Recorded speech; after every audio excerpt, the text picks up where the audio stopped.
하나님 말씀 열왕기 하 2장 19절에서 25절까지입니다. 열왕기 하 2장 19절에서 25절까지 길긴 한데 같이 읽겠습니다. 그 성읍 사람들이 엘리사에게 말하되 우리 주인께서 보시는 바와 같이 이 성읍의 위치는 좋으나 물이 나쁨으로 토산이 익지 못하고 떨어지나이다. 엘리사가 이르되 새 그릇에 소금을 담아 내게로 가져오라 하매 곧 가져온지라. 엘리사가 물 근원으로 나아가서 소금을 그 가운데에 던지며 이르되 여호와의 말씀이 내가 이 물을 고쳤으니 이로부터 다시는 죽음이나 열매 맺지 못함이 없을지니라 하셨느니라 하니 그 물이 엘리사가 한 말과 같이 고쳐져서 오늘에 이르렀더라. 엘리사가 거기서 베들로 올라가더니 그가 길에서 올라갈 때 작은 아이들이 성읍에서 나와 그를 조롱하여 이르되 대머리여 올라가라 대머리여 올라가라 하는지라. 엘리사가 뒤로 돌이켜 그들을 보고 여호와의 이름으로 저주하매 곧 수풀에서 암금 둘이 나와서 아이들 중에 42명이 찢었더라. 엘리사가 거기서부터 갈멜산으로 가고 거기서 사마리아로 돌아왔더라. 아멘. 지난번에는 엘리야가 승천하기까지 그와 동행하면서 그가 승천하는 장면을 목격한 사실과 또 엘리야가 남긴 겉옷으로 요단강을 가르는 그런 이적을 행하고 그리고 또 여리고에 있는 그 선지자의 그 제자들이 엘리야의 시신을 수색하겠다라고 하는 게 말리는 이런 과정을 통해 선지자 제자들로부터 엘리사가 이제 승천한 엘리야의 사역을 계승한 참 선지자로 인정받는 이 과정을 살펴보았습니다. 오늘 본문은 두 가지 이적을 소개하고 있는데 첫 번째는 여리고성에서의 수지를 정화시키는 이적과 또 베델에서 자신을 조롱하는 젊은 아이들을 저주로 죽게 함으로써 죽게 하는 이 두 가지 이적인데 이것을 통해서 이제 일반 사람들에게까지 엘리사가 하나님의 권능을 받은 그런 참된 선지자로 입증되게 되는 그런 사건을 다루고 있습니다. 먼저 여리고성에 마실 수 없는 물을 정화하는 장면을 살펴보면 그 성읍이라고 나오는데 그 성읍은 앞에 이어지는 내용으로 봐서 여리고성이 맞습니다.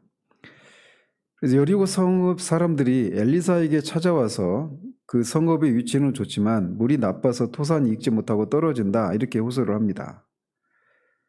여기서 여리고 성읍 사람들의 이 다수가 엘리사에게 나와왔다라고 하는 것은 엘리사의 선지자적인 권위가 이미 여리고성 사람들 사이에서도 인정되고 있다라고 하는 것을 보여주고 있는 장면이기도 합니다. 여리고성은 종려나무 성읍이라고 불릴 정도로 그렇게 환경이 쾌적하고 풍요로운 곳이었지만 이들의 말처럼 토산이 익지 못하고 떨어지는 일이 일어났습니다. 여기서 토산이 익지 못하고 떨어졌다라고 하는 것은 단순히 그냥 식물만을 가리키는 것이 아닙니다. 이것이 때로는 사람이나 동물이 자식이나 새끼를 낳지 못한다라고 하는 것을 의미하기도 합니다.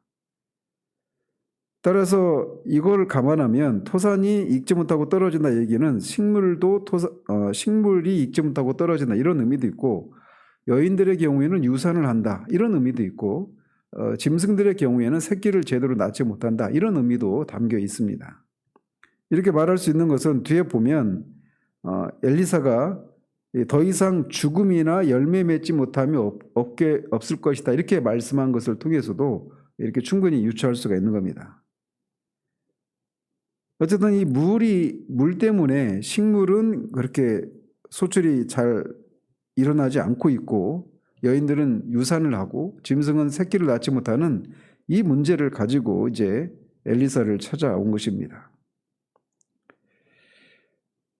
따라서 이 엘리사가 여리고성의 수지를 정화시킨 이 사건은 이 지역 전체를 척박함에서 풍요로움으로, 죽음에서 생명으로 옮기는 것을 의미하는 그런 사건이라고 할 수가 있습니다.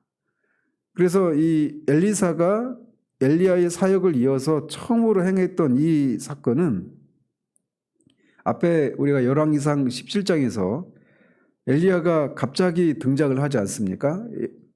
그러면서 3년 반 동안 하나님이 말씀하기 전까지는 이 이스라엘에 비가 내리지 않을 것이다 이렇게 얘기하고 그가 바로 피한 곳이 사르밧 과부에게로 피합니다. 사르밧 과부를 만나서 그가 그 마지막 음식을 먹고 자식과 이제 죽으려고 했던 그 사르밧 과부의 집에 들어가서 그 음식을 먹고 가뭄이 끝날 때까지 그 집에 양식이 끊어지지 않게 하는 이적을 베풀죠. 그리고 그 사르밧 과부의 아들이 죽게 되는데 그 죽은 아들을 또 살리는 그런 일도 했었던 적이 있는데 이제 또 다른 형태로 엘리사가 이 엘리야의 사역을 이어받고 있는 장면이다 이렇게 말할 수가 있는 겁니다. 그래서 토산이 익지 못하고 떨어지는 일이 없어서 토산이 많은 그런 소출을 내게 되는 이런 것과 함께 또 여자가 유산하지 않고 짐승은 새끼를 제대로 낳는 이런 일들이 있게 되는 이런 이적이란 말이죠. 이런 면에서 이제 엘리사의 첫 출발이 엘리야의 첫 출발과 겉으로 보면은 다르게 보이지만 본질적으로는 같은 그런 사역의 출발점을 보여주고 있는 겁니다. 이런 청을 받은 엘리사는 새 그릇에 소금을 가져오라라고 자기에게 가져오라고 말을 합니다. 고대에서 소금은 음식물의 양념으로 사용되었을 뿐만 아니라 재물을 정결케 하는 재료로 사용하기도 하고 또 에스겔서 16장에 보면 신생아가 출생할 때 아이들을 깨끗이 씻기는 소독제와 같은 그런 다양한 용도로 사용이 되었습니다. 또 소금을 뿌리는 행위는 저주의 의미도 있고 또 반대로 정반대의 그런 의미도 있습니다. 따라서 여기서 이 소금이 저주받았다고 생각하는 여리고의 셈을 소금이 깨끗하게 만들고 거룩하게 만드는 그런 일종의 어떤 그 상징적인 그런 행위로 소금을 뿌리고 있는 것입니다. 또 새 그릇에 소금을 가져오라 이런 말을 하는 것을 통해서도 비슷한 그런 의미를 전달해주고 있는 행동이라고 할 수가 있습니다. 그래서 엘리사가 물 근원으로 나가서 소금을 그 가운데 던지며 이르기를 여호와의 말씀이 내가 이 물을 고쳤으니 이로부터 다시는 죽음이나 열매 맺지 못함이 없을지니라 라고 하면서 소금을 던집니다. 엘리사가 소금을 던지면서 여호와께서 고치셨다 이렇게 말하고 있는 것은 이 소금물이 고쳐진 것은 자신의 능력이나 또는 소금이 정결케 하는 어떤 능력이 있어서 그걸 했다 이런 것보다는 그것은 단지 엘리사는 하나님의 도구요 소금은 어떤 상징으로 보여줄 뿐이지 실제로 그 물을 고치신 분은 하나님이시다라고 하는 것을 선포하고 있는 겁니다. 이것을 통해 엘리사가 오로지 하나님의 영광을 위해서 그의 삶을 살기로 작정했다라고 하는 것을 이런 것을 통해서도 이런 말을 통해서도 우리가 볼 수가 있습니다. 실제로 엘리사의 말대로 그 물 근원이 고쳐졌고 그 물이 저자가 이 열왕기서를 기록할 당시까지 그 물이 깨끗해서 백성들에게나 땅의 소산에 아무런 어려움이 없었다라고 전하고 있습니다.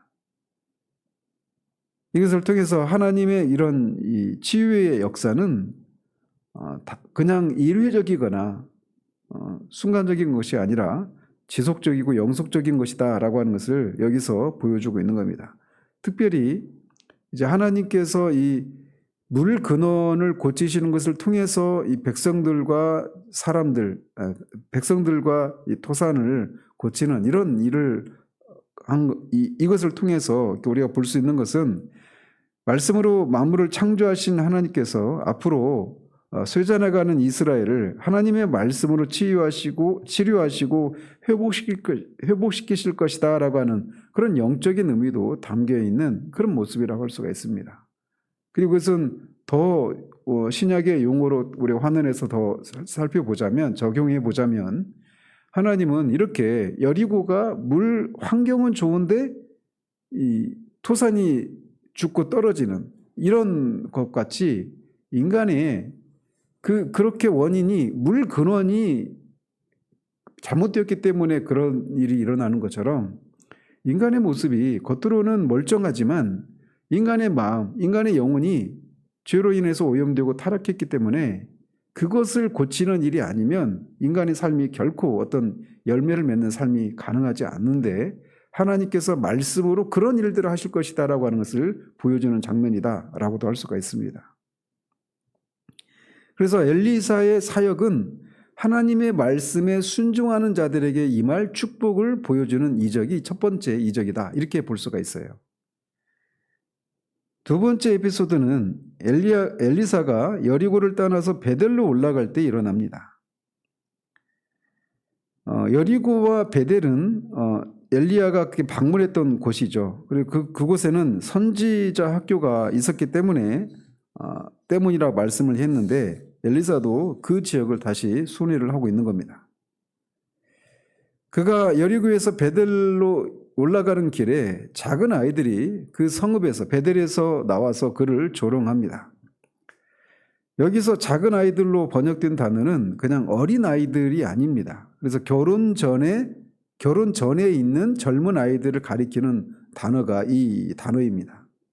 그래서 그냥 언뜻 보면 아주 철없는 아이들이 뭔 모르고 그냥 엘리사를 이렇게 대머리에 올라가라 이렇게 조롱한 것처럼 보이는데 이 젊은 아이로 번역된 이 단어를 보면 이 젊은 아이들로 번역된 이 단어는 소년기를 지난 청년들, 이런 정도의 사람들이라고 우리가 짐작하는 것이 맞습니다. 한편 이스라엘 백성들은 어려서부터 가정에서 율법을 배우도록 했습니다. 그래서 그들의 부모가 자녀들에게 율법을 가르쳐서 그들이 하나님의 언약 백성으로서 바르게 살아가도록 인도해야 될 의무를 부모들이 가졌습니다. 그리고 자녀들은 그 부모들에게 절대적으로 순종해야 되는 그런 의무를 지녔습니다. 그래서 예수님 당시에도 그 부자 청년이 예수님께 와서 그러니까 어떻게 하면 영생을 얻습니까? 라고 말했던 그 청년도 어려서부터 그거를 내가 지켰다 이렇게 말하지 않습니까? 그게 이스라엘의 그냥 내려오는 그런 풍습이었어요. 그래서 그런 것을 통해서 이스라엘 백성들은 하나님의 언약 백성으로서 말씀을 존중히 여기고 말씀을 가르치는 선지자나 제사장들을 존중히 여기는 그런 것이 그들이 마땅히 가지고 있었어야 될 그런 모습이었단 말이죠.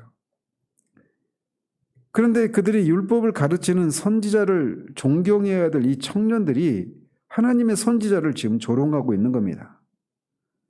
이것은 겉으로만 보면 하나님의 선지자를 조롱하고 모욕하는 것이지만 결국은 그 엘리사를 하나님의 선지자로 세우신 하나님의 권위에 도전하고 그 하나님이 이 선지자를 통해서 하시고자 하시는 일들을 모독하는 그런 일이란 말이죠. 이게 그래서 결코 그냥 철없는 아이들이 멋모르고 하는 이런 행동에 대해서 너무 가혹하게 이런 형벌이 임한 거 아닌가 이렇게 생각할 수가 없는 그런 상황이라는 거죠.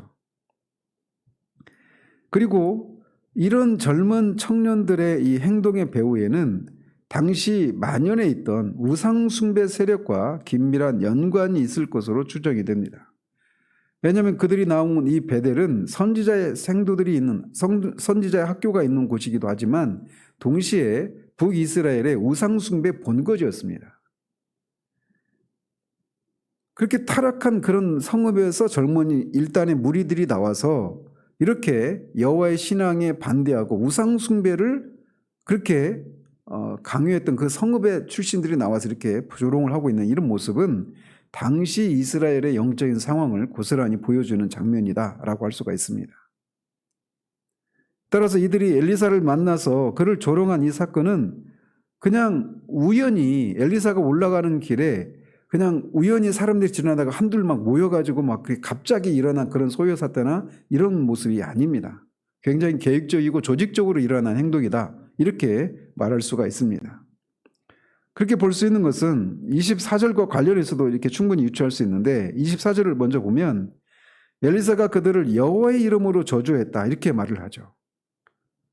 이것은 여기에는 표면적으로 그 소개가 되어 있지 않지만 분명 그들은 엘리사만이 아니라 하나님의 이름까지 모독하는 어떤 저주스러운 짓을 했다라고 하는 것을 암시해주고 있습니다.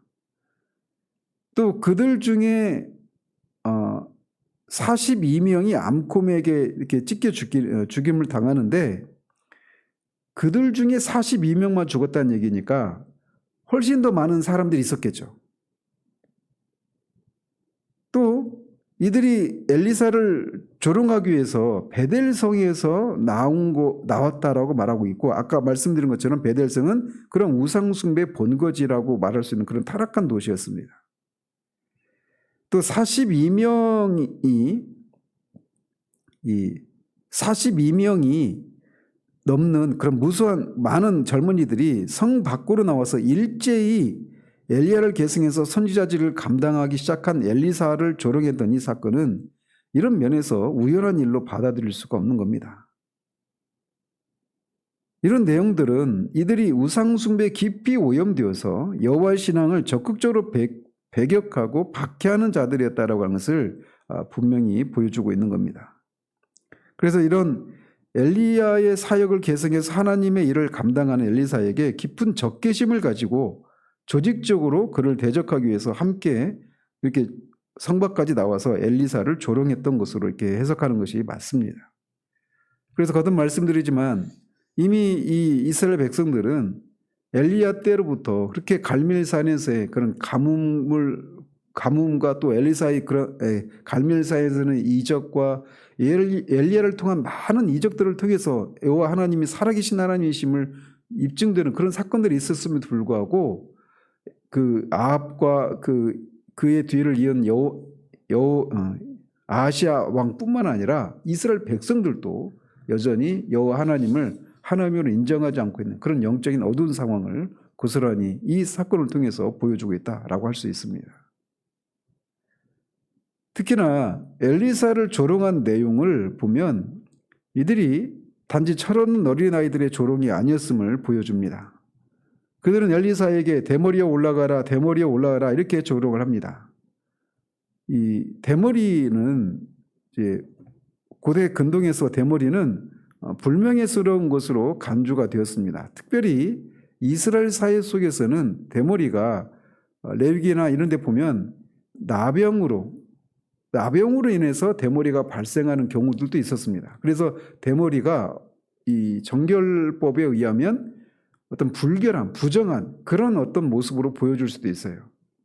물론 엘리사는 이제 그런 나병으로 인해서 생겨난 대머리는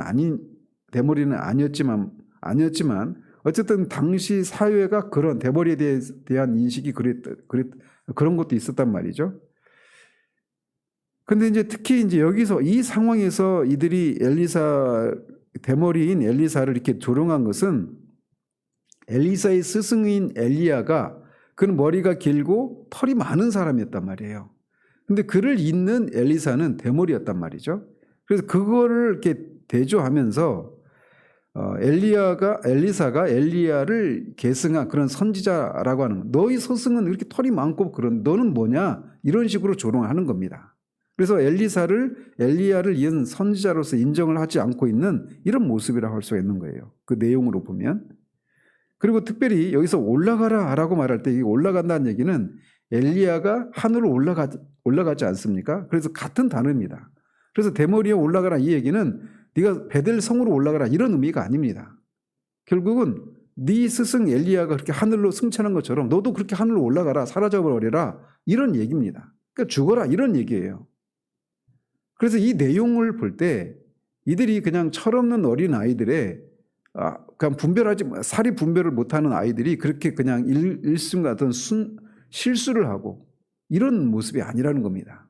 이걸 볼 때 이들이 이렇게 엘리사 개인뿐만 아니라 그를 선지자로 세운 하나님의 권위에 도전하는, 하나님의 권위를 모독하는 그런 악한 행동이었기 때문에 이 여호와의 이름으로 엘리사가 저주를 내렸던 것입니다. 이런 의도를 간파한 엘리사는 여호와의 이름으로 그들에게 저주를 내리고 그 결과 수풀에서 암콤 둘이 나와서 젊은이들 중 42명을 찢습니다. 42명이라고 하는 이 숫자를 밝히고 있는 것은 뒤에 보면 10장에 보면 예후가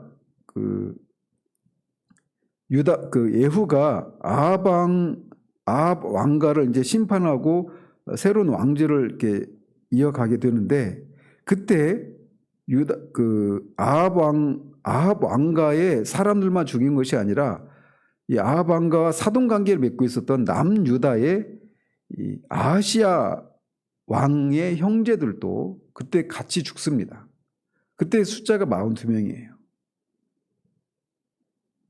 사실은 이런 일련의 이 재앙 사건들이 그냥 우연의 산물이 아니라 하나님의 뜻에 의해서 실행된 것이라고 하는 것을 보여주고 있는 겁니다.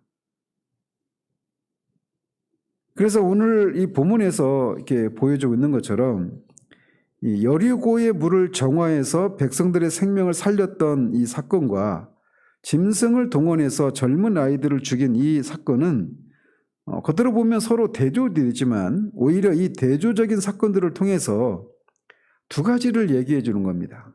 이스라엘의 생사화복을 주장하시는 분이 오직 여호와 하나님이시다라고 하는 것을 보여주는 것이고, 엘리사의 관점에서 보자면 엘리사가 결국은 엘리사에 이어질 그 사역이 이렇게 두 가지 측면으로 진행될 것을 시사해 주고 있다라고 할 수가 있습니다.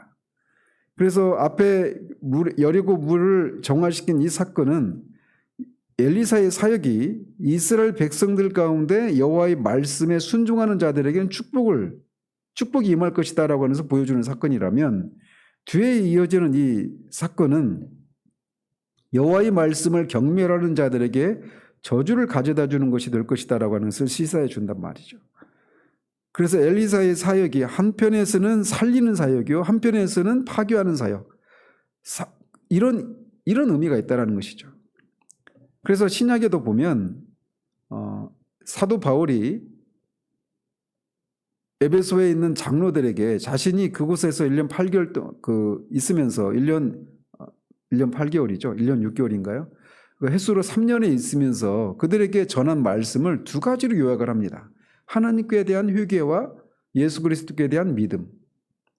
그래서 이 엘리사의 사역이 하나님의 말씀을 전하는 것을 통해 그들의 죄를 깨닫게 하고 그들의 죄를 회개하게 하고 그것에 순종하는 자들에게는 복을, 그것을 거역하는 자들에게는 형벌이, 심판이 임할 것이다 라고 하는 것을 보여주고 있는 거예요. 그리고 이것이 이제 엘리사가 앞으로 감당해야 될 사역의 양상이다 라는 것이고, 이것은 엘리사에게만 해당되는 것이 아니라 말씀 사역의 근본적인 방향을 말해주는 것이기도 합니다. 말씀은 기본적으로 사람들의 죄를 깨닫게 하고 그들의 죄를 회개하고 예수 그리스도를 믿음으로 생명을 얻게 하는, 그러나 그 믿음에, 그 말씀에 순종하는 자들에게는 복을, 죄사함과 영생의 복이 주어지겠지만 그것을 거절하는 자들에게는 심판이 임할 것이다 라고 하는 것을 보여주는, 이런 하나님의 말씀을 맡은 자들의 사역의 본질이 무엇인가라고 하는 것을 이 두 사건을 통해서 보여주고 있는 겁니다. 이 일 후에 엘리사는 엘리야에게 주던 활동 무대였을 갈멜산에 들러서 사마리아로 돌아갑니다. 갈멜산은 이제 엘리야가 그렇게 450명의 바알 선지자들을 죽였던 그 장소이지 않습니까? 그래서 그도 역시 엘리야와 같은 그런 동일한 사역을 감당할 것을 나타내기 위한 것이기도 합니다. 또 그리고 나서 사마리아로 돌아갔는데, 사마리아는 이스라엘의 당시 수도였지 않습니까?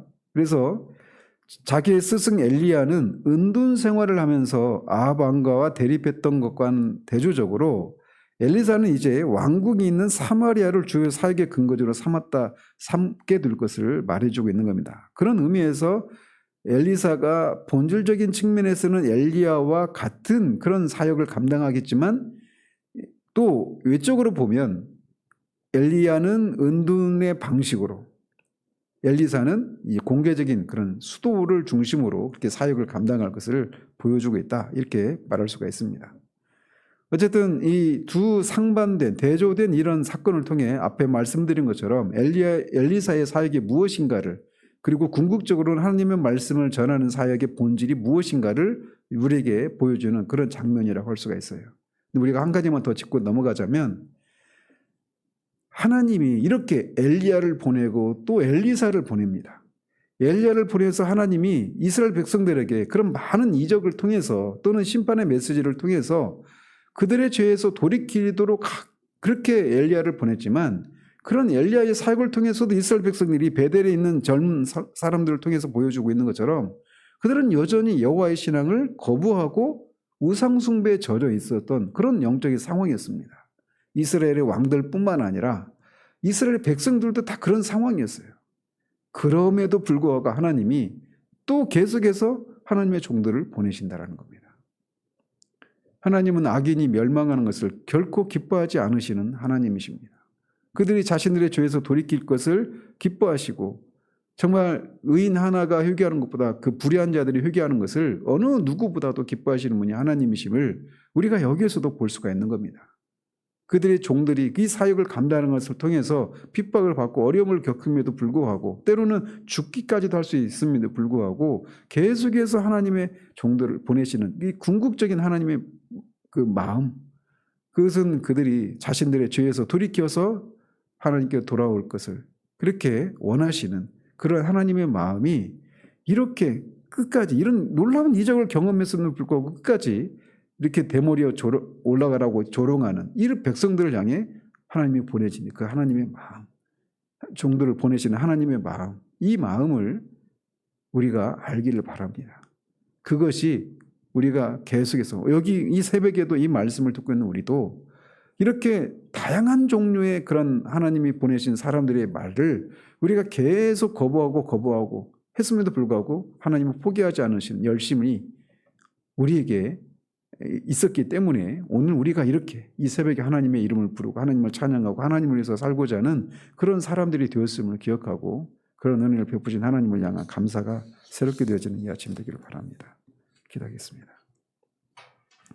하나님, 엘리사가 이제 엘리야의 뒤를 이어서 그가 이스라엘의 선지자로 공식적으로 출범하는 이 첫 출발점에서 벌어진 이 서로 상반된 것 같은 그 사건을 우리가 살펴봤습니다. 이것을 통해 엘리사가 감당해야 될 그 사역이 하나님의 말씀에 순종하는 자들에게는 복을, 또 그것을 거스르는 자들에게는 심판이 임하는 그런 사역이 될 것임을, 그리고 그가 말씀을 전하는 그 상황은 이 베델의 청년들과 같이 여전히 여호와의 신앙을 거부하고 있는 그 사람들에게 이 하나님의 말씀을 전해야 되는 사역인 것을 우리가 보게 됩니다.